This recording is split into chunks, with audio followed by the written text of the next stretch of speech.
One thing I have learned in this part is never ever trust an innkeeper who is skinny.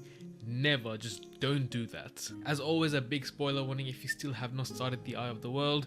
I have done multiple parts regarding this book alone, so make sure to watch my spoiler free video and check out my other parts before this if you still have not watched them. But besides that, let's just get right into this video. In this part, we are following Rand's point of view for a very long time. Him and Matt, ever since they ran away from the White Bridge, ever since, you know, Tom did his thing where he died, but I don't think he did die. I think something happened. Tom is too big of a character to die this early, so that's my prediction with Tom. Now since then, Rand and Matt, they literally are on the run constantly from farm to farm, and life has not been easy for them at all. Like, they're going to every single farm and they're sleeping on haystacks, they're stealing eggs, like it's like literally survival mode for them, literally. One thing I really appreciate about this part, right, is even though nothing is really happening, I still appreciate the fact that Robert Jordan is showing us real life struggles that people can actually go through. Like seriously, Rand and Matt, they have been sleeping on floors,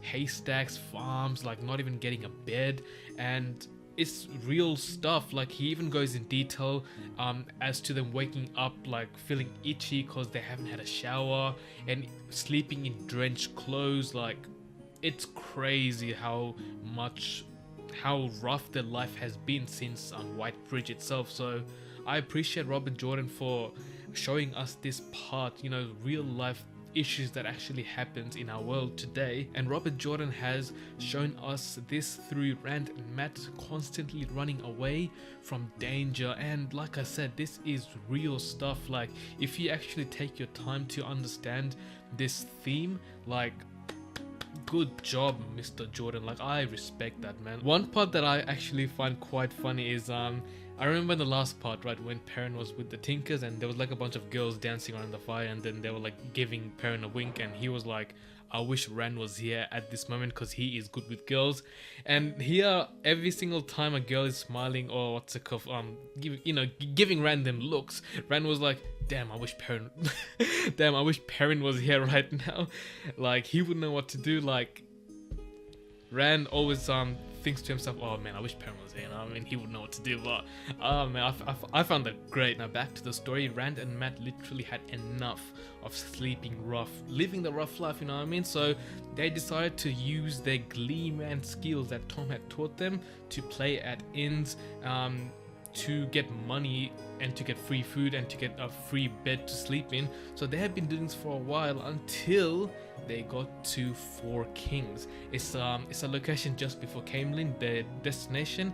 And like I said, never ever trust an innkeeper who is not fat. Okay, that's a big no-no, man. This innkeeper was so dodgy. The one in the Four Kings one, this guy had like bodyguards who were bullies pretty much, and he literally, he was a thief. Yeah, he was after Rand's sword as soon as he saw it, man. But of course, Rand and Matt had no other options. Like they're starving, they need to sleep good, so they decided to, you know, play and perform in that inn, while a dark friend came out of nowhere. And without much of a choice, right, Rand and Matt decided to actually play and perform in this inn because times are rough, you know what I mean? Times are quite rough, so they had to eat and sleep. So while they were performing, a dark friend, I forgot his name, but a dark friend came and he was just observing and smiling at them the whole time. It was quite creepy, man. It was a creepy dude, man.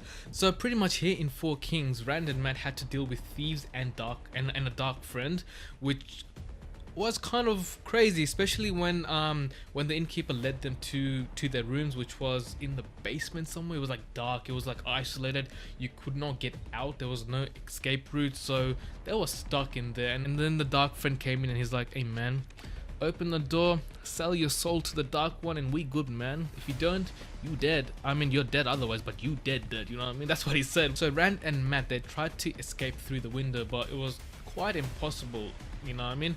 So everything seemed bad, everything seemed horrific, everything seemed to fail, until a lightning came out of nowhere. It destroyed the room, it destroyed all of the dark friend. I think it killed them. I'm not sure if it killed the main guy, but it killed all the other dark friends, right? And my prediction is that Rand or Matt, I think it's Rand, I don't think it's Matt, Rand summoned that lightning. He had to, because he was feeling some sort of way before the lightning came. I forgot what he was feeling, but he did feel some sort of way. And I have been saying throughout this whole series that Rand is the dragon, and we know that the dragon can touch the true source in order to, you know, do magic, and lightning is something that Moraine had done before multiple times. So if Rand did that, Rand has crazy potential. Like, he can be Aes Sedai level or even higher. Like, if he is the dragon, like, Rand is setting up to be a force to be reckoned with, in my opinion, if Rand did summon that lightning. Anyway, that lightning pretty much created an opening for them to escape, and while they were on the run again, they went from multiple farms, inns, and different locations, sleeping in haystacks again. They met a lot different people, like for example farmers on carts and innkeepers, and throughout all those information we got to find out that Logain, the false dragon, has been taken into Caemlyn, and that a lot of people are actually traveling to Caemlyn to get a glimpse of Logain, because you don't get much false dragons quite often, so it's going to be a sight to see, you know what I mean? And actually in one inn, Rand actually got sick, and while he was sick he had those fevers like Tam, you know what I mean? So you know how when you have a fever and you apparently see things, like for example when Tam had a fever back in that time, Tam recalled the memory of an unborn child in somewhere far away, which is Rand, right? And I'm assuming when you have fever dreams or fever sights, right, it's important. I think it's not just some random stuff. I reckon it's important. So the stuff Rand was seeing, he saw Baal Zamon again, which is quite an occurrence, and he also saw like Nynaeve, Egwene, Moraine, all of them. So he was having those visions, and he kept saying, oh, who am I? He kept saying, am I your son? I'm Randall Thor. You know what I mean? Like, he kept saying, like, he doubted himself that he is not the son. So if you connect those two fever dreams, you know what I mean, it kind of confirms that Rand is not from the Emond's Fields, you know what I mean? He has to be the dragon. Like, so many hints I'm picking out just has to confirm that Rand is the dragon. Like, at this point I'm 99.9% confirmed that he is the dragon. And of course, this dark friend was a woman. When she first came in here, I thought she was an Aes Sedai, until she tried to kill Matt and Rand, you know what I mean? But another thing that I want to talk about is Matt and his dagger. Now, ever since Shada Lagoth, right, Matt's personality has been changing quite a bit. Like, I feel like he's getting more cautious, he's getting more freaked out, and I don't think it's because, you know, because they have Trollocs and Fates behind them. I think it's actually because of the dagger. It's like in Lord of the Rings, right? How the one ring kind of corrupts you over time. I reckon the dagger is very similar. It probably has some kind of poison in it. Like, it probably like takes you under its control or something. Maybe do I reckon the dagger is a property of the Dark One, where he can take control of someone's body? Maybe, you never know, man, because you can see that Matt's personality is kind of going downhill. I'm not saying in a bad way, but he personally is going through a rough time. Do you know what I mean? Matt is going through a rough time. He is paranoid at this point, or gets more paranoid as we go on. Now, I did mention before that a lot of people are traveling to Caemlyn to see the false dragon. So Rand and Matt took that opportunity to kind of blend in the crowd, so they aren't easily sighted by the Murdrels or the Trollocs or whatever. So that's an easy way to kind of blend in. So they asked different people for a ride, and yep, they got it. And in one place where they decided to take a break, Rand saw an innkeeper talking to a Murdrel. Now, this is pretty bad, because inns are quite common places throughout this whole story, so they have to be more careful as they go on, do you know what I mean? Because anyone at this point can be a dark friend, whether if it's an innkeeper or just a normal person or anyone. You just can't trust anyone, man. You never know, even maybe you might even have a royalty or an Aes Sedai become a dark friend, or maybe they are. Like, nothing is safe at this point. So Rand and Matt, they decided to take a ride with this farmer, and on the way to Caemlyn, this farmer was telling Rand and Matt how grand the city of Caemlyn is. Now, personally, I didn't think Caemlyn would be that big of a city. I thought it would be like Baerlon, you know what I mean? I didn't think it would be massive the way it was. I thought, like, the way Caemlyn was described in the book, like that's exactly how I pictured Tar Valon to be. So imagine how big Tar Valon would be compared to Caemlyn. Like that's mad, man. Anyway, before they actually got to Caemlyn, right, this farmer was talking about how there's an Aes Sedai with the queen, like they're like in some sort of partnership.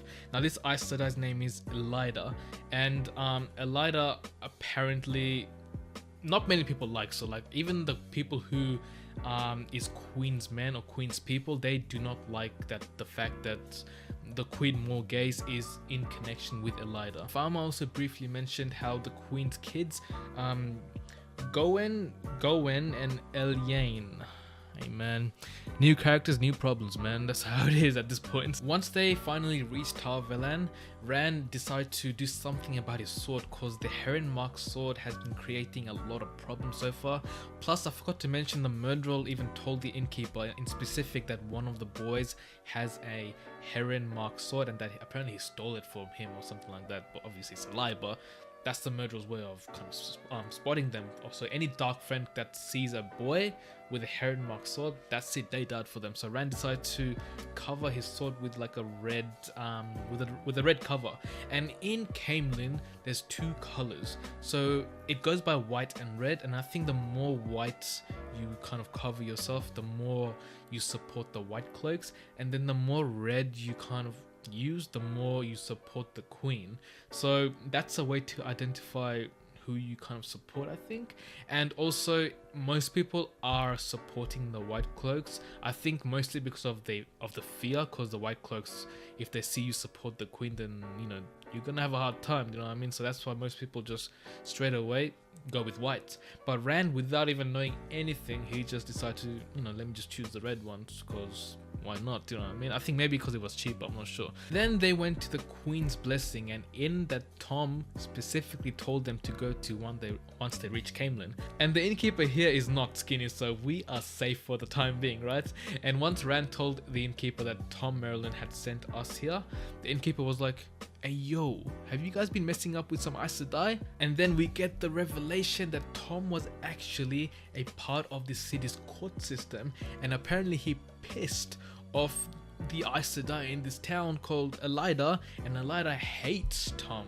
I'm not sure what exactly happened, something got to do with his nephew, I think. Pretty much Elaida is no good news at this point. I was assuming that Elaida might be some kind of help before we got here, but now she ain't no help, and we're gonna get to the part where she definitely is no help, you know what I mean? So that happened. And here again we see Matt's personality just kind of go very down. Like he's very low at this moment. Like he would not leave his room. He can't trust anyone. He's just completely paranoid at this point. Even his attitude towards Rand, like it's just very negative all the time. He always says, oh, everyone's dead, like what's the point, we're not even gonna get to Tar Valon. So he has no hope left in him, and Rand has enough of that. He wants to be somewhere on his own, so he decides to go to the library. And then initially I was like, damn, another Trolloc, a Trolloc inside of an inn, like when? But then we get the revelation that this guy's an Ogier. Like finally, man, I finally wanted to know what an Ogier would be like. I thought we would get like an Ogier in the next book or so, but yeah, we got an Ogier, man, and this Ogier is like what, 90 something old, and apparently he's like a kid, and his name is Loyrel. Now I said that Loyrel is from the steading. Is this the same steading that Perrin, Egwene and Elias was at, trying to run away from those crows? Or is this a different steading? Because that steading place seemed to be quite empty when they were hiding from the birds, you know what I mean? So that's interesting. Anyway, so he wasn't meant to leave, he just wants to travel. He's quite an adventurous guy.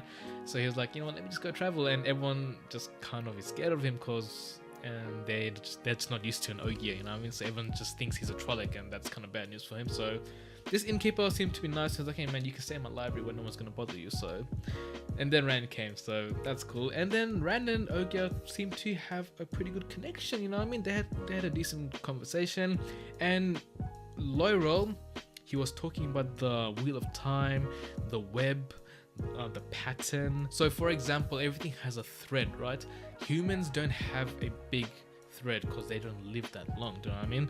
So pretty much the Wheel of Time, or the wheel, right, it can pull or just change around a thread as it wills. So for example, this is the way I see it, right? The Wheel of Time pretty much has the whole future laid out already, right? And if it wants to, if the Wheel of Time wants to, it can just pull one thread and change everything. See, in real life, right? If you are driving and you just take your eyes off literally for 1 second to check your phone, you can be in an accident. Literally that 1 second makes a big difference. So I think something is very similar to this Wheel of Time, this pattern thing, right? If you just even touch one thread to like a tiny margin, the whole future changes. So it's almost like the future is constantly changing, right? As the wheel turns and as the pattern weaves. No, what weaves again? I forgot which one weaves, but something weaves, right? I think the thread or the line, it's like a web, right? So you're constantly creating webs and you're pulling webs, you're pushing webs around, and that is doing something crazy, right? We will talk more about this once we get to Perrin's point of view, because they talk about more of that in Perrin's point of view, and I think this is quite interesting, you know what I mean? So anyway, after that, Loirel was like to Ran, let me join you, let me go on an adventure with you, because I sensed something in you. He even called him like the Tavaran, I'm not sure, but he sensed that Ran is someone special, right? And he wants to see special things happen like throughout his adventure. So he was like, take me with you, man. And Ran's like, hey man, I can't take you, man. My journey is dangerous and I don't want to put danger on you, so you better stay here right now and I better go on my adventure, so I'll see you soon. So that kind of sucks, man. I thought I would love him to join the crew, man. I feel like we need something different because we just have humans, you know what I mean? I want an Ogier. I remember back in the first part when I was reviewing this story when that Trolloc called Nag, right? I thought he was going to be a good Trolloc. I thought, you know, he's going to join the crew, but of course I was being a bit too optimistic, but now I got what I want. I want something different in the crew, you know what I mean? But I really hope that he joins the crew, you know what I mean? I really do. Now we are going to shift to Nynaeve's point of view. She does get one in this part, which is awesome. You know how much I love Nynaeve. Moraine discovered that they are quite close to Perrin and Egwene, so they decided to rescue them, right? Nynaeve's part was to create chaos within the horses, so once she was doing that, Lan actually was trying to find where Perrin was, right? And then we switched to Perrin's point of view straight away.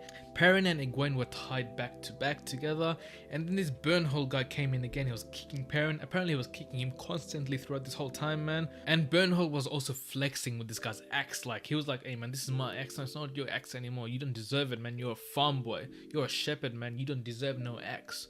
So then Lan came, did some crazy awesome stuff, destroyed everyone around him, destroyed Burnhold, set them free, and then lightning came. Lightning, and that was Moraine's doing. I think like a few lightning, like at quick bursts came one after another, which gave them enough time to escape, right? Once they managed to escape, right, Moraine was like, I don't think Nynaeve is gonna come back. I think she did something stupid. And Lan straight away was so shocked. Lan was like, crap, I need to rescue her right away. Once he was about to run after her, Moraine was like, stop, remember your oath. And Lan seemed to struggle, like he wanted to go, but then he knows he can't go, man. So I'm here thinking, bro, like this Lan and Nynaeve actually might be a thing in the future, do you know what I mean? Like it kind of confirms, like they're both, like Nynaeve is getting shy around Lan and Lan is getting concerned for Nynaeve. Luckily Nynaeve came in clutch, bringing horses for both Egwene and Ran, and yes, finally we get a reunion of a part of a crew, which is very good. It's a very good step. Now all we have left is Mat and Rand, and now they are on their way to Caemlyn. Now before we go to that part, Nynaeve noticed that Perrin's eyes are yellow in the pupil area, right? And Moraine and Lan knows that he can communicate with wolves. Obviously Nynaeve doesn't know, but Moraine has a negative view on that, while Lan has somewhat of an opposite opinion compared to Nynaeve. Not Nynaeve, Moraine, my bad, Moraine. So that is interesting because we know that Elias hates the Aes Sedai, and he also killed warders before. And also in the conversation that Lan and Perrin had, Lan also said that Elias used to be a warder, which is quite shocking. Like, what? That means Elias was once bound to an Aes Sedai. Now here's what I think. He probably broke the oath because he probably had enough of the Aes Sedai, or probably enough with the political stuff that's been happening with them. Maybe something else deeper than that happened. I'm very interested to find out. I'm sure Robert Jordan will explain what happened there, because Elias is one of my favorite characters at this moment, right? So that's quite exciting. And back to the wheel weaving thingy, right? Moraine, once she knew that Perrin had yellow in his eyes, she was like, did the pattern just change, or did something happen? Like with the Aes Sedai, right? I think that they can read the pattern for the time being. So they can read what the future is at that moment of reading the pattern, right? So once the pattern changes, the future also changes. And that's why she was shocked. She was like, damn, did the future change right now? So that's very interesting. Like, I want to know more about this pattern, the weaving, whatever, the web of patterns, how there's threads, and it's cool, man. It's very cool. Now back to Rand's point of view, and these 2 chapters were quite incredible. So Rand decided to see the false dragon. He wants to see the false dragon. Before he left, the innkeeper was like, remember, be careful, this beggar is after you and he's quite crazy, so just keep an eye out for everything else, right? So Rand, while he was on his way to see the false dragon, right, he was very close to actually seeing him until he saw that crazy beggar. He was like, oh crap, man, I have to run again. And then while he was running away from the false dragon, the area where he was meant to see them, he climbed an unknown tower, which was the Queen's Garden, which was actually the palace, I think. And once he got a good view, he actually managed to see the false dragon, the Loghain, man. And this Loghain, the way he was described, seemed so epic, man. For when they talked about Loghain, right, I just didn't care about Loghain. I thought it was like an extra character, right, where, you know, it was a false dragon, it was like a coward or whatever. But the descriptions they gave about Loghain, yo, he was in a cage. There was like 8 Aes Sedai around him, and like tons of waters around the what do you call it, the cage. And these Aes Sedai, they were there so Loghain would not touch the true source, the one power. So we know that Loghain, one person equals to 8 Aes Sedai, a bunch of waters. So a false dragon, that's not even the real dragon, is a force to be reckoned with. Imagine the real dragon, how strong that guy's gonna be, man. And I know that Rand is gonna be the real dragon of the future, so Rand is gonna be OP, man. So quite incredible. And then Rand fell down and he fell into the Queen's Garden. That's when he met the Queen's kids, Eliana and Gowen. There you go. You know what? Be right back, man. I'm gonna check this name right now. Give me your water flask, Gowen, she said. I need to watch this. Gowen. Okay, Gowen. Let me know if I said that right, but I think that's how he said it. But these 2 characters, I actually really enjoy them a lot. They are so nice, man. They are so friendly and nice, man. Both of them, at first I thought one was going to be nice, one was going to be bad, but no, they both were quite nice, man. Especially, I love Elaine, man. Elaine is so good, bro. She is a true boss, man. She is a boss, and she's nice at the same time, which is amazing character qualities, man. And then Gowen as well, he's just very sweet as well. Yeah, that guy's very nice as well. And then we get introduced to the half brother called Galad, and this guy he's not the best character, man. Literally after Elian was like, Rand's under my protection, you just go, this guy was like, fine, man, I'm gonna tell the city council, I'm gonna tell the guards, so this guy can be in trouble and I'm gonna snitch on you, man. I hate that guy, man, so much, man. So once the guard comes back and says that you have been summoned by your mother, so all 3 of you actually, in fact, so you guys better go ASAP or you'll be in big trouble. So once they went there, that's where everything got kind of crazy, you know what I mean? We saw the Queen, we saw the Aes Sedai Elaida, and we saw this big bulky man who's always next to the Queen. I think it's like her it's almost like her knight. I forgot the name they use, but I'm assuming he's very important. His name is Gareth, but we'll get back to him maybe in future parts, you know what I mean? So the main thing is the Queen and the Aes Sedai. Both of these characters are quite compelling, do you know what I mean? So the Queen was like to Elaina that, you know, you've been wandering off again to see the dragon. Like, don't you know you're the Queen's daughter? You're meant to stay indoor, locked up, you know, doing princess things, not normal people think you're a princess after all, you know what I mean? So that's why the queen was pissed off. Not really, she wasn't pissed off, she was calm, but she was pissed off, you know what I mean? But the highlight of this chapter was Elaida. When she came up to Rand, she tried to touch him, and she was like, wait, let me see the sword of yours. She just touched the sword, like she held it, and she was like, you have a heron marked sword. And that absolutely creeped everyone out. Like, everyone took a stand back. All the soldiers had the swords out, all the archers had their bows out. Even Elaida and Gawain was like, what, man? I thought you were just a normal person we were talking to earlier, but now apparently you're a master swordsman. That's kind of crazy, man. And everyone was shook. But then the queen was like, surely it has to be a mistake. Like, that guy is like he's only a boy, man. Surely he hasn't even earned it, right? But then the guy next to her, Gareth, was like, nah, I feel like he's something, you know what I mean? This sword, man, it's almost like it's connected to him, even though he didn't earn it, but it's connected to him, which I think maybe might mean something, you know what I mean? So that's quite interesting. Then Morgase says something interesting. She was like to Elaida, can't you read the pattern? Maybe you can just look at him and read something. And Elaida was like, yes, when I see him, I see darkness coming, and I see bad things, pretty much, yeah? And I can also say that he is going to be very, very dangerous. And the queen didn't completely buy that, so the queen was like, nah, I don't think that's going to be the case. We'll just let him go if, you know, his innocence, which I can kind of say that he is. Even though Rand kind of did lie, but overall he is innocent because we know that. So the queen was like, you know what, we'll let him go for now.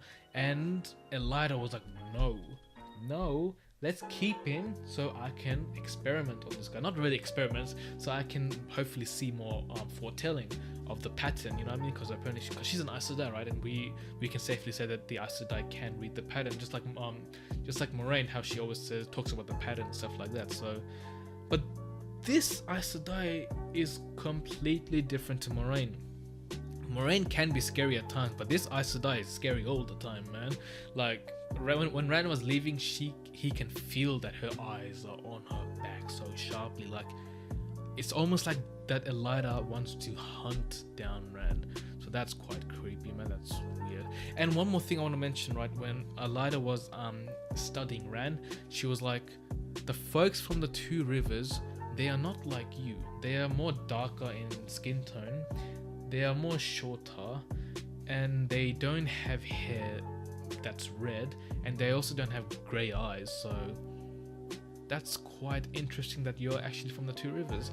But then the queen was like, well, at least he sounds like a Two River folk, so I guess he's telling the truth, you know what I mean? So that's also interesting, because just before he left the palace, he told Gawain that, why was everyone surprised that I was from the Two Rivers? And then Gawain was like, put something on your head and you will look like an Aiel man. And I kind of got carried away, so I went back to the glossary and I looked at the Aiel people, and apparently they're people who like kill, like they're like assassins pretty much, you know what I mean? I'm not sure if they are assassins. That's a assumption, okay? That's a complete assumption. Obviously we will get more information about the Aielmen, but that's something I'm assuming Rand does not want to hear about, because stakes are being raised, you know what I mean? Stakes are being raised quite high, so that's kind of crazy.